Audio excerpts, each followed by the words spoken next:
সততার ঐক্য মানবিক সংস্থার প্রধান কার্যালয় উদ্বোধন ও প্রতিষ্ঠাবার্ষিকী উপলক্ষে আলোচনা সভা ও দোয়ার মাহফিল অনুষ্ঠিত হয়।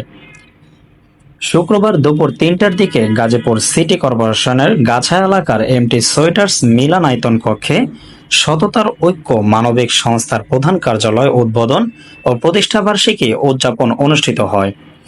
সততার ঐক্য মানবিক সংস্থার উপদেষ্টা নুরুল হক মাতব্বর এর সভাপতিত্বে প্রধান অতিথি হিসেবে উপস্থিত ছিলেন শাহানা গ্রুপের ব্যবস্থাপনা পরিচালক ও সততার ঐক্য মানবিক সংস্থার প্রধান উপদেষ্টা ডক্টর মোহাম্মদ মিজানুর রহমান।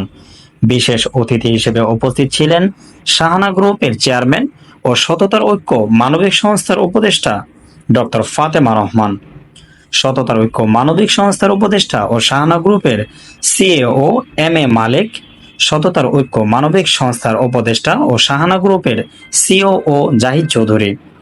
সার্বিক তত্ত্বাবধানে ছিলেন সততার ঐক্য মানবিক সংস্থার সভাপতি ইঞ্জিনিয়ার জুয়েল খান সহ সততার ঐক্য মানবিক সংস্থার নেতৃবৃন্দরা উপস্থিত ছিলেন।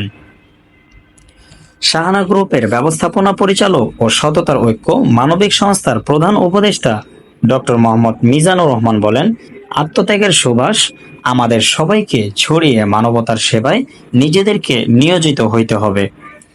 আমাদের দেশের তরুণদের তারুণ্য ও উদ্যমকে কাজে লাগিয়ে মানুষ, সমাজ, দেশ ও মানবতার প্রয়োজনে আরো বেশি ভূমিকা রাখতে হবে। আমরা সবাই এক হই এবং দীর্ঘভাবে সকলেই আমরা দূর করবো সমাজের সকল দিকগুলো আমরা আলোচনা করবো। এক সুন্দর সুজলা সফলা শস্য শ্যামলা শিল্প উন্নত বেকারত্ব মুক্ত স্বাবলম্বী বাংলাদেশ। আমাদের সমাজ হবে আলোকিত মানুষগুলোর সমাজ, আমাদের সমাজ হবে স্বাবলম্বী মানুষের সমাজ, সমাজ হবে উদার মানুষের সমাজ। আপনাদের অবগতির জন্য জানাচ্ছি যে আমাদের আরো একটি প্রতিষ্ঠান রয়েছে, যেটি মিজানুর রহমান ফাউন্ডেশন, যার মাধ্যমে আমরা অসহায় মানুষদের চিকিৎসা সহায়তা, দরিদ্র ও কন্যা দায়গ্রস্ত পিতা মাতার বিবাহযোগ্য কন্যা এবং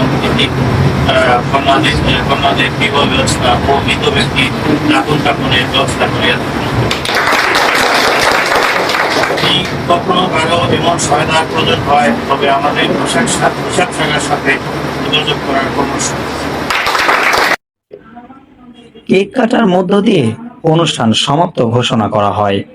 মানবতার সেবা করা ও আত্মত্যাগের মহান শপথ নিয়ে 2022 সালে প্রতিষ্ঠিত করা হয় সততার ঐক্য মানবিক সংস্থা নামে সামাজিক, স্বেচ্ছাসেবী ও অরাজনৈতিক সংগঠনের আত্মপ্রকাশ হয়। সময়ের চিত্র, ডেস্ক রিপোর্ট।